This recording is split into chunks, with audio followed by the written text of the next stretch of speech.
Sevgili dostlar, bugün size farklı ama harika bir kahvaltılık hazırlamak istiyorum. İnşallah sizler de evlerinizde güzel, harika, çocuklarımızın da seveceği güzel bir kahvaltı hazırlarız. Sevgili dostlar, 3 tane soğanım var ama siz ailenize göre seçin. Bakın, bu soğanı sizinle paylaşmak için bunda 2 tane varmış. Yani çatal soğan olmaması gerekiyor. Onun için bunu eledik. Şimdi şunlar bakın tek olduğu için bunlardan başlayacağız. Önce halkalarımızı bir çıkaralım. Şöyle.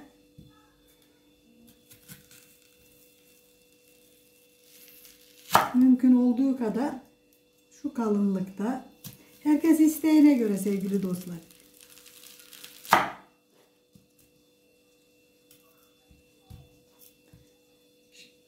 Halkalarımız gayet yani şöyle tamam. Şuradan bir tane halkamızı daha çıkarabiliriz. Şimdi halkalarımızı şu şekilde çıkarıyoruz. Bunları kullanabiliriz. Bakın. Şu şekilde halkalarımızı çıkarıyoruz. Ve şunu da kullanabiliriz. Gerçekten şunları şöyle koyalım. Bakın. Herkes kendi isteğine göre. Şimdi de şundan da bir halka çıkaralım.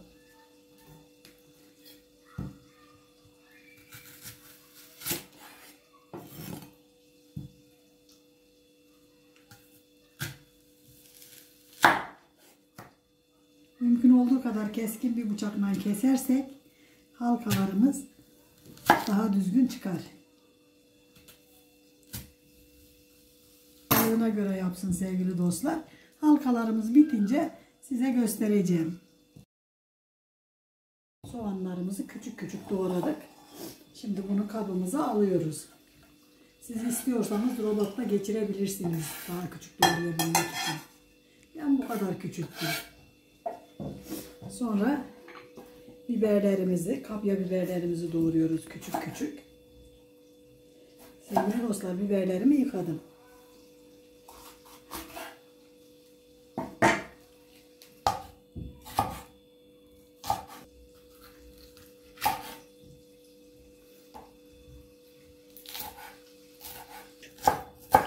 Sevgili dostlar, bakın böyle bir tane yeşil biberimiz, bir tane kapya, 2 tane kapya biberimiz ama büyük olursa bir tane. Biberinizin büyüklüğüne göre değişir. Şimdi güzelce bunları koyuyoruz. Tatlarını tuz, karabiber ve pul biber ekliyorum. Ve bunu güzelce bir karıştırıyorum şöyle. Elimizden iyicene ovalayalım lütfen. Ezelim. Ezelim. Ondan sonra elimi yıkayıp geliyorum dostlar. Çünkü bazı dilleri çevirdiğinde ovalamanın ne olduğunu yapamıyor, çeviremiyor.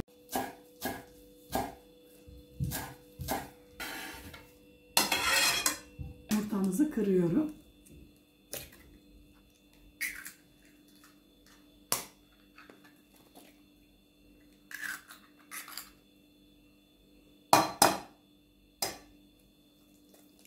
Ellerimi yıkayıp geliyorum.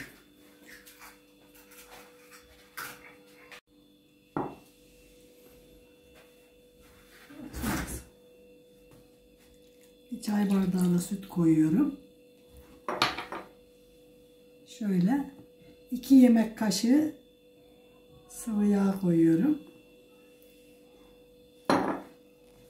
Şöyle 2 dolu dolu yemek kaşığı da un koyuyorum ve karıştırıyorum.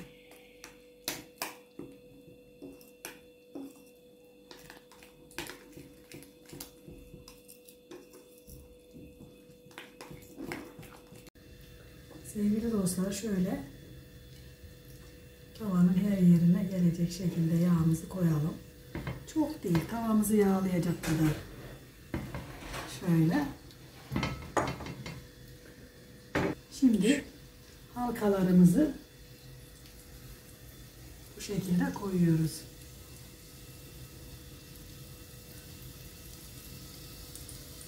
Yüzün ne güzel gülüyor kız. Ne kadar mutlu yapıyorsun bu yemeği.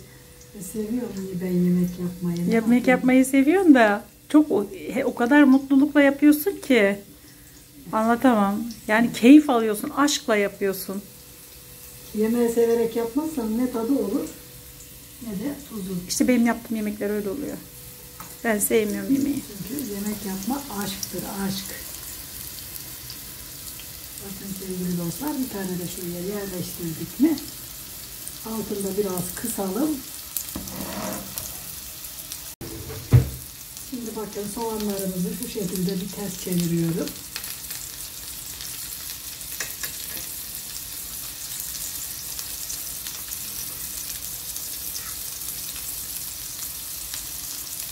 Ben biraz yemeklerde aceleciyim. Aslında bu kadar acele etmemem gerekiyor dostlar.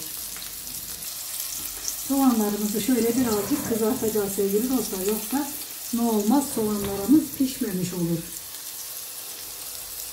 Böyle gene tekrardan çeviriyorum. Eski hallerini aldırıyorum.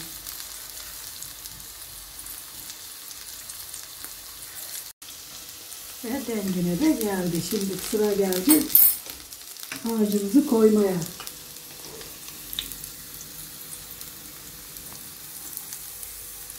Şöyle mümkün olduğu kadar dışına taşırmadan içlerini dolduruyoruz.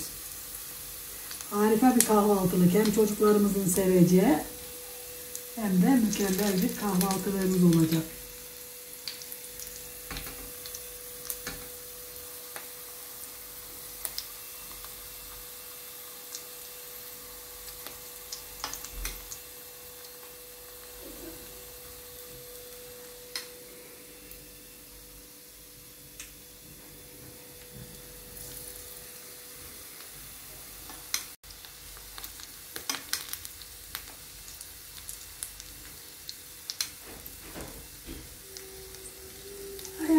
Çok koydum dostlar. Bir tanesini taşırdım. Lütfen dikkat edelim. Evet.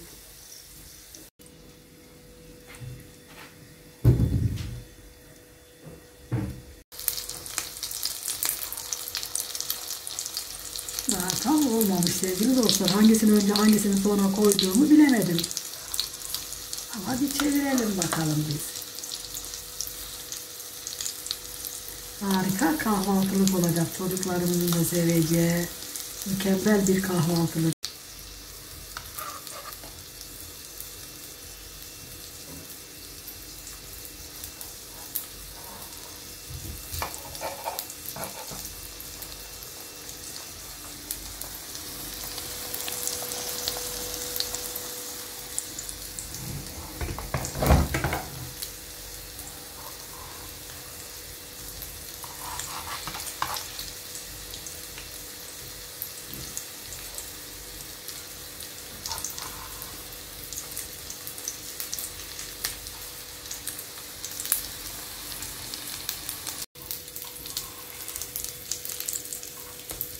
Sevgili dostlar, böyle çevire çevire kısık ateşte iyicene pişireceğiz.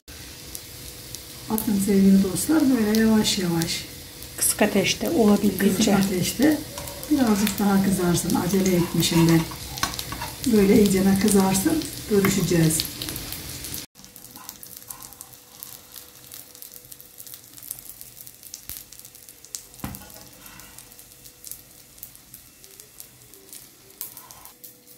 Oldu dostlar.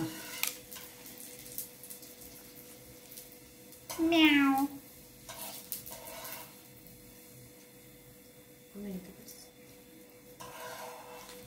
Çok güzel görünüyor, lezzetli. Dayanamıyorum.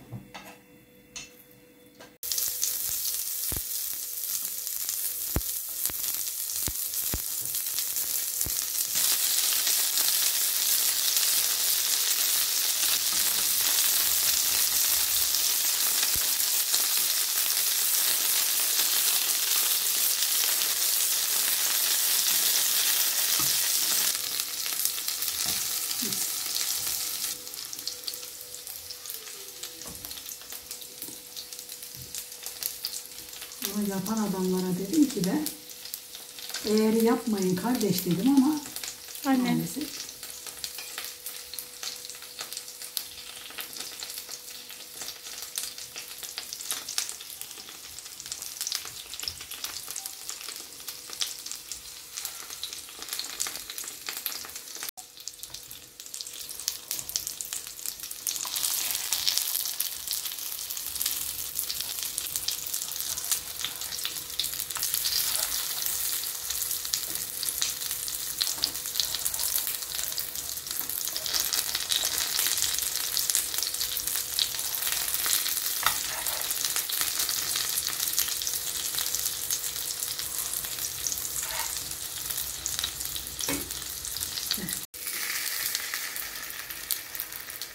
Oh, harika oldu. Dostlar, çocuklarımızın bile zevkle yiyebileceği harika soğan halkalı. Heh, tamam. Olmazsa olmazımız. Şöyle yoğurtlarımızı koyuyoruz.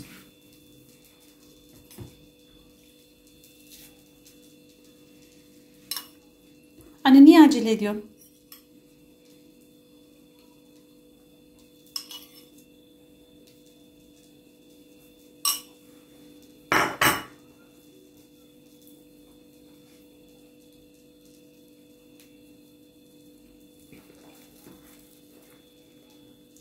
Sevgili dostlar, bunu yeme şeklimiz işte böyle.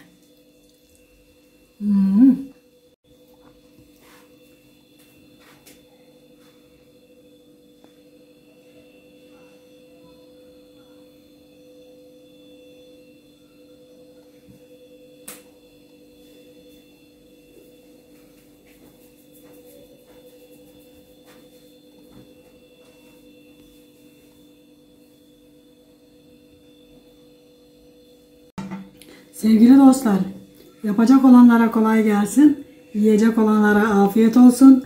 Bizi izlemeyi, abone olmayı ve güzel o fikirlerinizi söylemeyi unutmayın lütfen. Bana yorum yapmayı unutmayın. İyi ya da kötü her neyse. Hoşça kalın, dostça kalın. Allah'a emanet olun.